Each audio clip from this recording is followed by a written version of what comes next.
We're going to learn a command called the bezier command. This actually helps you draw curves on the screen. There are multiple ways of drawing curves. Some of you might have seen the arc command in earlier CodeHS lessons. This is just another way to do it, and this is actually my favorite way to do it. So I have in my setup function right now, I'm creating a canvas that's a size 400 by 400, and I have a background that is a nice, pretty light blue background. And this background will help us draw a rainbow in a few lessons or in a few tasks because we're going to have a nice pretty sky as our background, and then we're going to put a red curve, then an orange curve, then a yellow curve, and so on. But we're starting right here with just a red curve. So I have my red color that's going to be filling in. When this curve gets drawn, it actually just fills in everything underneath that curve. Here's the command bezier.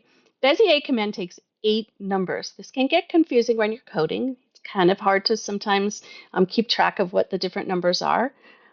The first 2 numbers are x and y coordinates of the start of the curve.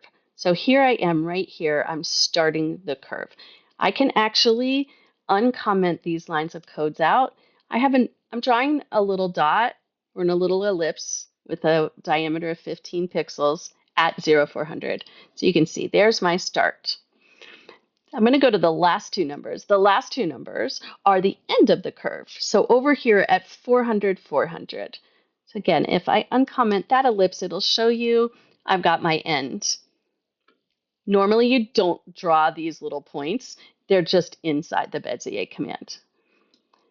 So what are the middle 4 numbers right here? What are these all about?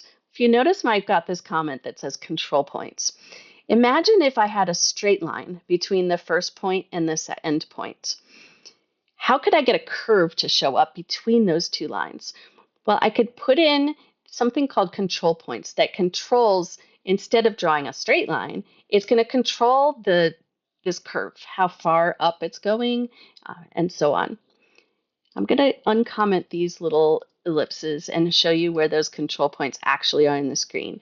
The first point is at 50, 100. That's up here. The second point is at 350, 100, which is over here. Again, these points never get drawn. I'm actually coding them to draw up, to show up so you could see them.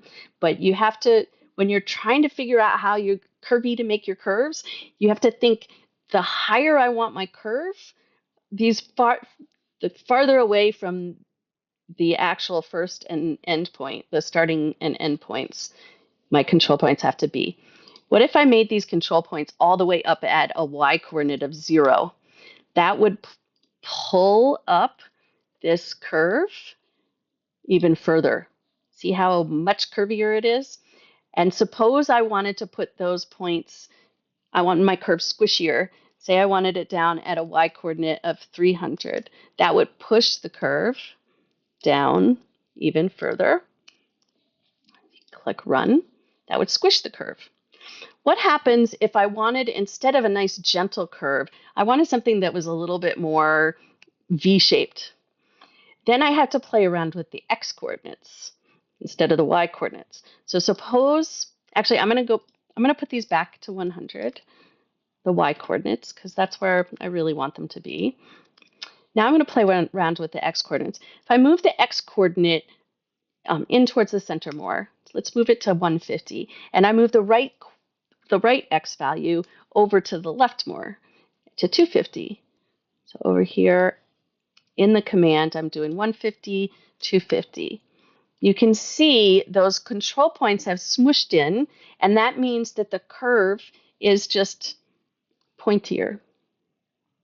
I'm going to put them back to 50 and 350 where they were. 50 and 350. There you go.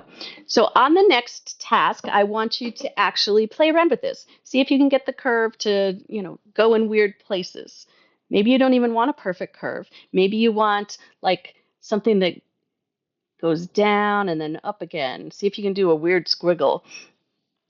I will see you in our next video.